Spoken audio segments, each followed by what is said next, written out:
जोहार झारखंड। आप सभी लोगों को मेरा नमस्कार। मेरा नाम पुष्पा कुमारी है। हम धनबाद पांडरपाला झारखंड के मूल निवासी हैं। मतलब मेरा जो हम अब आम बोलचाल की भाषा में कहते हैं कि गांव कहाँ है, जहाँ हमारे पूर्वज बसते हैं, तो वो गांव मेरे लिए धनबाद है और पांडरपाला है। आज की एक बात आप सबको मैं बताती हूँ। आज मेरे पास फ़ोन आता है लगभग दोपहर के टाइम पे, दोपहर से पहले, कि हम लोग का एक ज़मीन है बाईपास रोड पे, उस पे काम चल रहा है। तो काम रुकवाने के लिए वहाँ गए।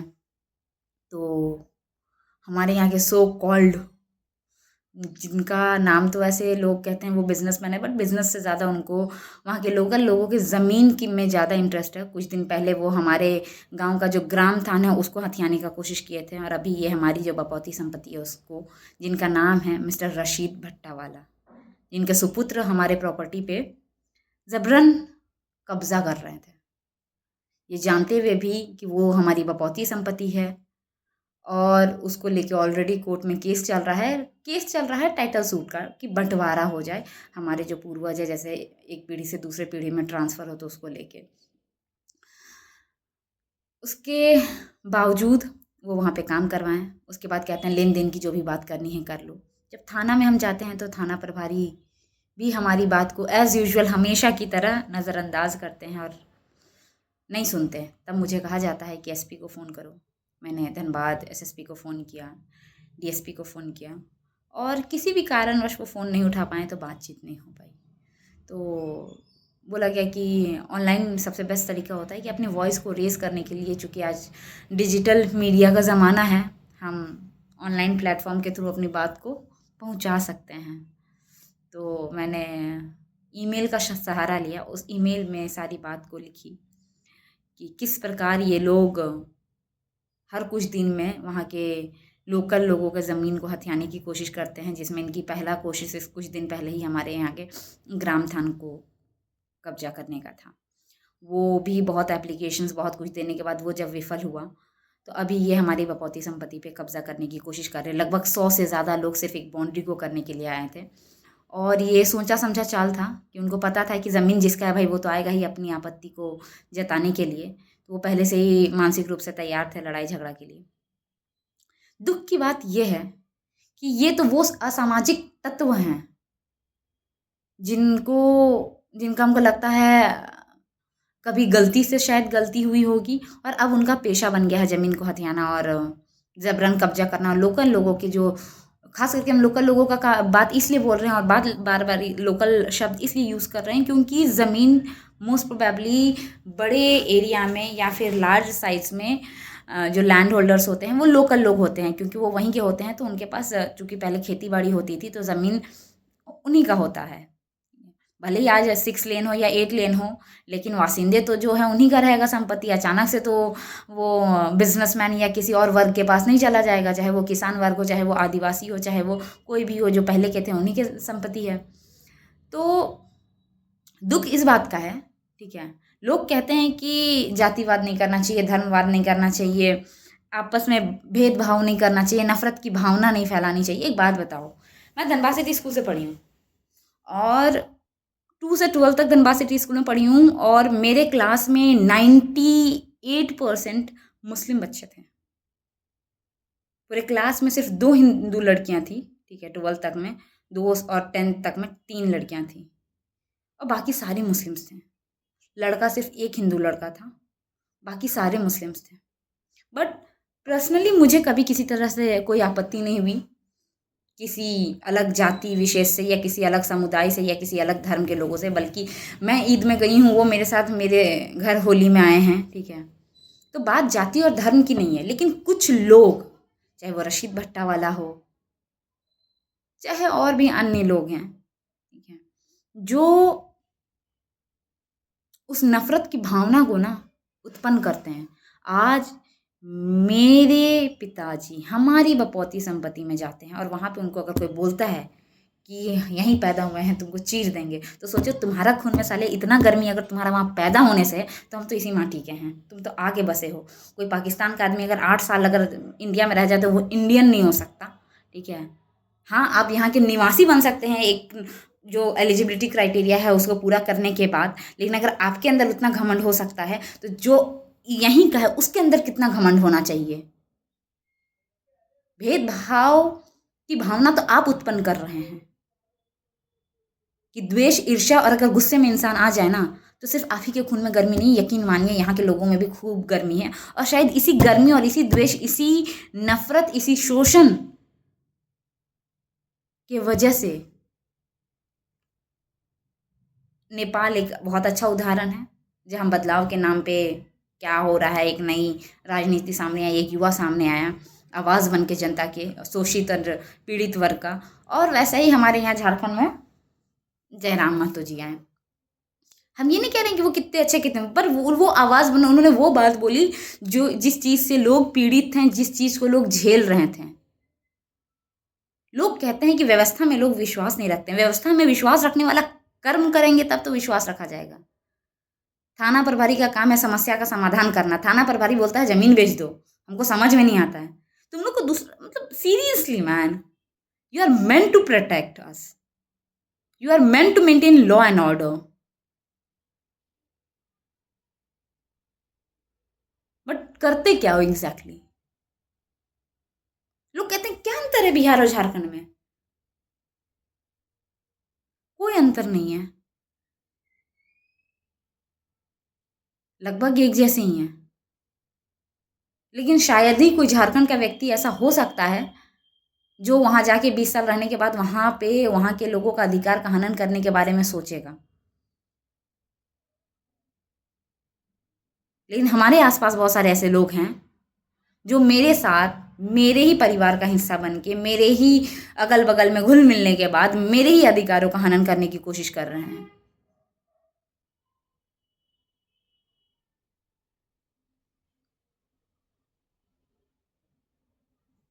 ये तो स्थिति है हमारे झारखंड की और खास करके धनबाद की। हर बात के लिए आपको एसपी और एसएसपी और डीसी और मंत्री तक जाना पड़ेगा। हमको समझ में नहीं आता नीचे की ये हायरार्की है किस लिए, खत्म कर दो साला। डायरेक्ट हर बात के लिए प्रधानमंत्री के पास जाएगा आदमी। नीचे का आदमी जब कोई काम का है ही नहीं, सिस्टम को चला ही नहीं सकता, कामों को आसान करने के लिए तो ये हायरार्की बनाया गया है कि आप यहाँ जाइएगा, छोटे मामला ये यहीं से शॉर्ट आउट हो जाएगा।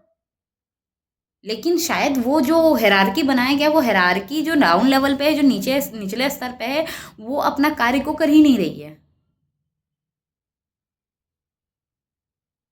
आखिरकार आदमी को ऊपर ही जाना है। आपको डीसी के पास जाना पड़ेगा, आपको एसपी के पास जाना पड़ेगा अपनी बात को रखने के लिए, और वहाँ भी नहीं हो तो आपको फिर कोर्ट जाना पड़ेगा। कोर्ट में भी डिस्ट्रिक्ट कोर्ट, हाई कोर्ट के चक्कर लगाना पड़ेगा। और डिस्ट्रिक्ट कोर्ट और हाई कोर्ट का चक्कर इसलिए लगाना पड़ता है कि कुछ लोगों ने मिल के पूरे सिस्टम को ना करप्ट करके रखा है। जैसे कहते हैं ना, एक छोटा सा वायरस पूरे पेन ड्राइव को करप्ट कर देता है, बिल्कुल वही स्थिति है। अगर कोई, जिन लोगों को हमने जमीन दिया बसने के लिए, रहने के लिए, वो लोग यहाँ बस के अगर हम मेरे ही ऊपर चढ़ के मेरे ही खानदान वालों को बोलेंगे कि मार देंगे और काट देंगे, तो कैसे उम्मीद कर सकते हो कि मेरे दिल में आपके लिए मतलब प्यार होगा, नफरत नहीं होगा? सर पे उठा के लाए थे क्या सारे लोग जमीन, जो लोग यहाँ हैं?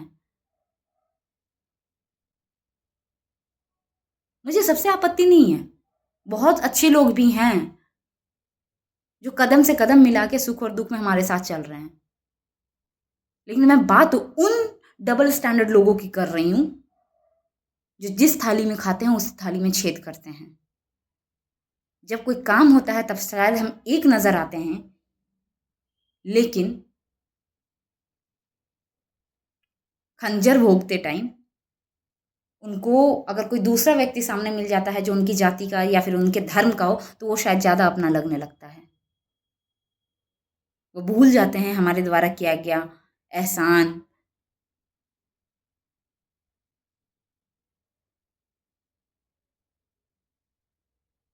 मन में इतनी पीड़ा और इतना नफरत है ना कि मैं आपको बता नहीं सकती। और वो पीड़ा और वो नफरत ना डाली गई है, मतलब एकदम कहते हैं ना, एकदम ठूस ठूस के डाला गया जबरदस्ती।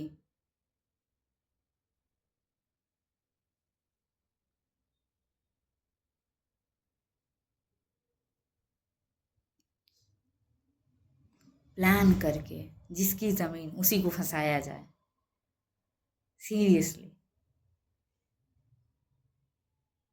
पावर का, पैसा का दुरुपयोग करना कोई इन लोगों से सीखे। लेकिन हर व्यक्ति ना ही उतना कमजोर है, ना ही इतना डरपोक है, और ना ही मूर्ख है।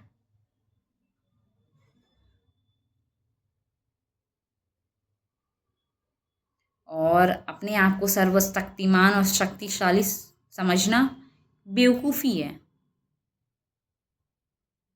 और मैं अगर किसी बात को, अगर आपको लग रहा है कि बहुत एटीट्यूड के साथ बोल रही हूँ, क्योंकि मेरे साथ गलत हो रहा है, मेरे परिवार के साथ गलत हो रहा है, और मेरे जैसे ना जाने कितने ऐसे परिवार हैं जिनके साथ ये गलत हो रहा है। कहते हैं ना, अगर आप जो दोगे ना, आपको रिटर्न में वही मिलेगा। आप अगर कांटे बिछाओगे तो आपको फूल नहीं मिलने जा रहा है। लोग कहते हैं भारी भीतरी करता है आदमी, लोग बोलता है कि बिहारी झारखंडी करता है, लोग कहता है कि हिंदू खतरे में है। अरे भाई, उसको मौका दिया जा रहा है, ऑब्वियस सी बात है यार। जब गांव था, जब इतने लोग नहीं बसे हुए थे, तब मेरा ज़मीन सुरक्षित था, सब कुछ था, ठीक है। कोई मेरे ज़मीन पे ज़बरदस्ती मस्जिद बना लेता है, कोर्ट में केस चलता है मेरा ही ज़मीन के लिए। सीओ बोलता है मेरा, उस टाइम के जो सीओ थे वो जनाब बोल दिए कि उनको मेरा खतियान पढ़ने में नहीं आ रहा। आपको खतियान नहीं पढ़ने में आ रहा, वो मेरी गलती है। कल को कोई कह देगा हमको संविधान नहीं समझ में आ रहा, हमको नहीं पढ़ पा रहे हम, ये कोई रीज़न नहीं है। हमारा ज़मीन हम ही कोर्ट केस लड़ते रहे, और लोग कहते हैं नहीं। अरे, नफरत मत फैलाओ, भेदभाव मत करो। अरे भेदभाव हम कर नहीं रहे, हमें करने पे मजबूर किया जा रहा है, हमें हमारे साथ भेदभाव किया जा रहा है। जब कोई मेरी ही ज़मीन को कब्जा कर लेता है, ठीक है, कभी धर्म के नाम पे, कभी किसी और नाम पे, तो कैसे नहीं दिल में ठेस पहुंचेगी। हम भी तो इंसान हैं। हम काम ना करें, हम पढ़ाई ना करें, हम जीवन में आगे ना बढ़े, हम अपनी ही बपौती संपत्ति को बचाने के लिए सारे कागज पत्तर होने के बावजूद भी कुत्तों की तरह आगे पीछे कभी प्रशासन के घूमे, या तो ये कुछ टुकड़े फेंक रहे हैं, इनको हम एक्सेप्ट कर लें, और अपनी ज़मीन, अपनी खून से सींची हुई ज़मीन इनको दे दें। इनको जब वहाँ कुछ नहीं था तब वो ज़मीन हमारी थी, आज वहाँ विकास है तो वो ज़मीन अब उनको चाहिए। वो कहते हैं ना, दूसरे की दीदी ज़्यादा सुंदर दिख गई तो अरे आँख में चढ़ रही, यार कितनी सुंदर है। यार मतलब क्या लॉजिक है ये? कुछ तो एथिकल वैल्यूज़ रखो। मैं ये नफ़रत फैलाने के लिए ये वीडियो नहीं बना रही। मैं उस थॉट के लिए ये वीडियो बना रही हूँ कि you should be neutral, have some ethical values, ठीक है। अगर आपके साथ वाला, आपके जाति, आपके समुदाय, आपके धर्म का होते हुए भी अगर गलत कर रहा है तो वो गलत है, और आपको उसका साथ नहीं देना चाहिए किसी भी हाल में। हमेशा सच्चाई और अच्छाई, और जो कॉन्स्टिट्यूशनल में, जो भारतीय संविधान के अनुसार सही है, उसके साथ खड़े होइए।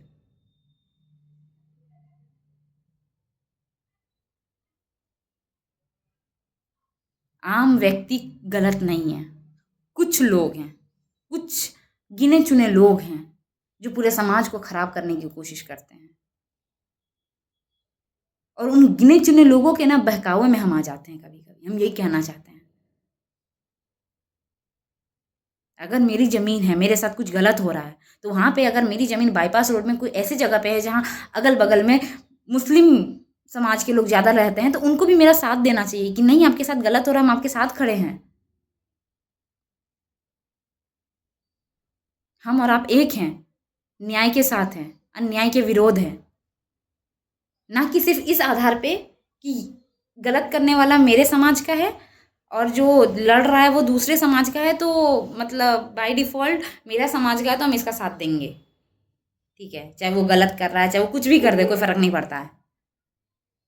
और फिर हम उम्मीद करते हैं विकास की, डेवलपमेंट, प्यार की, सद्भावना की।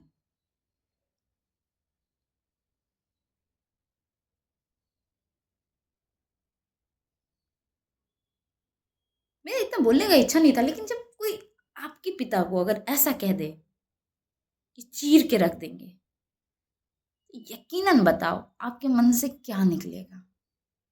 मेरे मन में जो निकला ना, वो वास्तविकता में ना सोशल मीडिया प्लेटफॉर्म में बोल नहीं सकती। ठीक है, एक तो चोरी, ऊपर से सीना चोरी।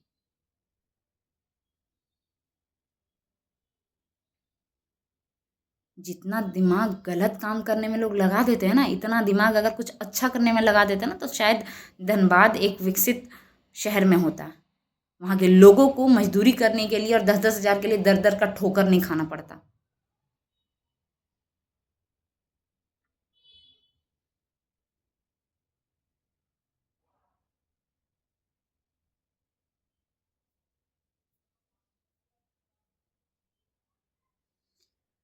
बस यही बात है, मेरी आप बीती है। और ये मेरी नहीं, ये हज़ारों ऐसे मूल निवासियों की आप बीती है, जिनका बपौती संपत्ति है और उन्हीं के बपौती संपत्ति को उनको बचाने के लिए संघर्ष नहीं करना पड़ रहा, सिर्फ लड़ाई करना पड़ रहा है सिस्टम के साथ,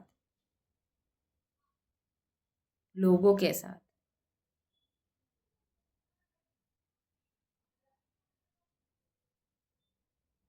उम्मीद है मेरी भावनाओं को आप समझेंगे, ना कि मेरे शब्दों के कटाक्ष को से बुरा मानेंगे, क्योंकि मेरी जो नीयत है और मेरा जो उद्देश्य है बोलने का, वो साफ है और ये मुझे पता है। मैं भारतीय संविधान की बहुत इज्जत करती हूँ और मैं चाहती हूँ कि सभी लोग भारतीय संविधान की इज्जत करें, वाकई में वास्तविकता में सद्भावना को फैलाएं, और जितना गलत नहीं करना चाहिए, मतलब जितना गलत करना गलत है, उससे कई गुना ज़्यादा गलत हो रहा हो और अगर आप चुप हैं तो उससे ज़्यादा गलत है।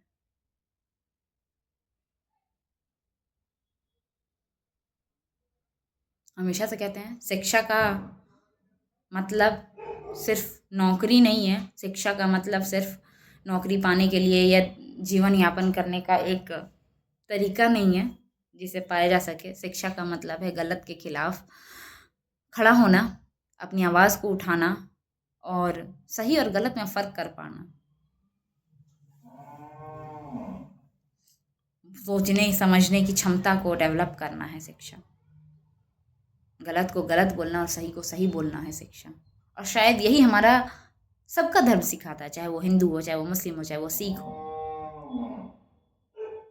और बात दरअसल ऐसी है कि बुरी चीज़ें ज़्यादा प्रोमोगलेट हो रही है, प्रचार प्रसार हो रहा है अच्छी चीज़ों के तुलना में। अगर किसी जाति में दोष होता है, किसी धर्म में दोष होता है, तो शायद एक जाति एक धर्म के दो मतलब अलग अलग जाति और धर्म के लोग अच्छे दोस्त नहीं होते, एक साथ रह नहीं पाते, लेकिन ऐसा नहीं है। लेकिन कुछ लोग हमारे समाज में जहर के भांति हैं और उन जहर से बचना बहुत ज़रूरी है। आदमी नुकसान सिर्फ शारीरिक रूप से नहीं, मानसिक रूप से भी करप्ट करके करता है, आपके दिमाग का ब्रेन वॉश करके। जिन 100 लोगों को बुलाया गया था लड़ने के लिए, उनके दिमाग में क्या डाला गया था? लालच दिया गया होगा या कुछ तो बोल के ब्रेन वॉश किया गया होगा। क्या उन 100 लोगों को आना चाहिए था उनके साथ? सच में 100 लोग ब्रेन वॉश हो गए? ये सोचने वाली बात है कि आप उसकी लड़ाई को अपनी लड़ाई समझ के लड़ने के लिए आ गए, एक ज़मीन के लिए, एक प्लॉट के लिए सिर्फ। इतना अगर इंसानियत और इतना अगर हिम्मत और बहादुरी दिखाना है ना, तो जो गलत हो रहा है हमारे समाज में, हमारे देश में, उसके खिलाफ आवाज़ उठाने में इस ताकत को उपयोग करें। इससे सबका भला होगा और आपके अगर बच्चे हैं तो आपके बच्चे और आने वाले भविष्य के लिए भी भला होगा, और शायद आपके किस्मत में कुछ नेकी आएगी। शायद कॉन्स्टिट्यूशनल भाषा से ज़्यादा अगर आप धर्म में विश्वास करते हैं तो उसके भाषा में अगर हम कहें तो। इसी बात को बोल के हम अपनी वाणी को विराम देते हैं। जोहार झारखंड।